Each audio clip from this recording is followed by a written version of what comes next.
David, when I was starting out as a copywriter, one of the hot topics is about big idea. right? So yeah, so I've been researching about big ideas, and I find it really confusing because, of course, every guru, every mentor has its own meaning or definition of big idea. Like for a newbie copywriter, for someone who's starting out, like I want to know, like, how do you define, or how will you define big idea to a newbie copywriter? Yeah, I wouldn't worry too much about how it's defined. I think it's you're looking for something that when you see it hits you in a certain way.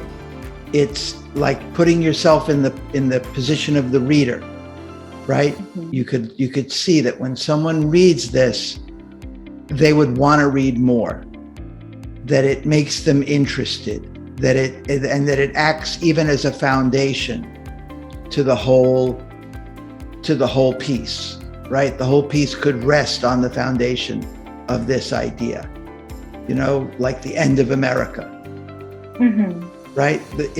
That wasn't so much a great idea, right? Mm-hmm. It was an okay idea. Okay, end of America. It's not the first time probably someone's even said that, right?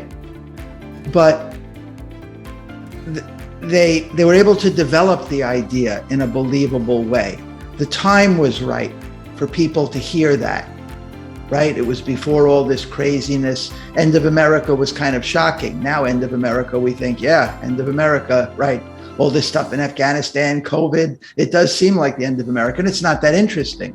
But when it came out, it was interesting. And you just have to feel that, right? You can say, it's not so much definitions of a big idea as it is attributes that that some big ideas have, right? Like some big ideas are shocking. Some big ideas make you go, wow, when you see it. Some big ideas show you the world in a new way, right? Why hormones are controlling that you can't lose weight, or how to rub your stomach away, or something. It's like, oh, that's shocking. I didn't know I could rub my stomach away, or I didn't know hormones were doing that. So there's a bit of a shock value there.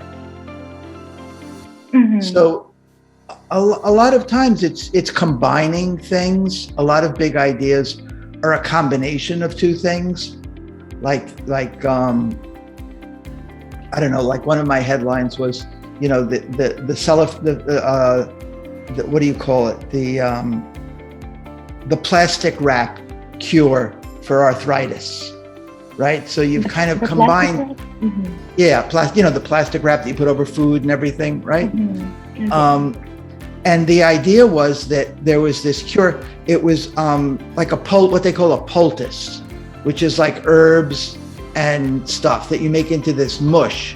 And then when you put it on your sore shoulder, the stuff from the herbs absorbs into your joint, right? It's kind of like folk medicine. And one of the things that you do so it doesn't get all over the place is you wrap it up in plastic wrap. Mm-hmm. So I had the idea, you could call it a big idea, to call it the plastic wrap cure for arthritis, because that made people curious. That made people want to know what that is. So that might make an interesting headline for a piece, right? It's not a big earth-shaking idea, right? It's just a little bit of curiosity. So sometimes that works for a big idea for a piece. But I think a big idea is something that when you see it, it's got newness to it, because that's what draws people in, right? When something is new, we all feel that, right? Like on copywriting, it's like, oh, we're going to hear from David. That's new. We haven't heard from David before, or here's a new trick for copywriting, or here's a new way to write emails, or here's a new discovery about what works for headlines.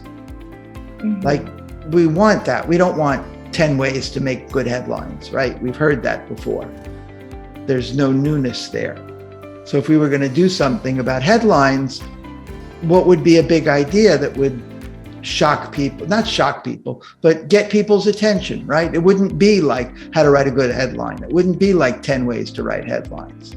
It would be like the headline trick that all great A-list copywriters use, right? So, now that's got a little more like I want to know that is, or the headline template that made, Gary Benzavenga $100 million. That's right? very It's like, specific, and it's very interesting.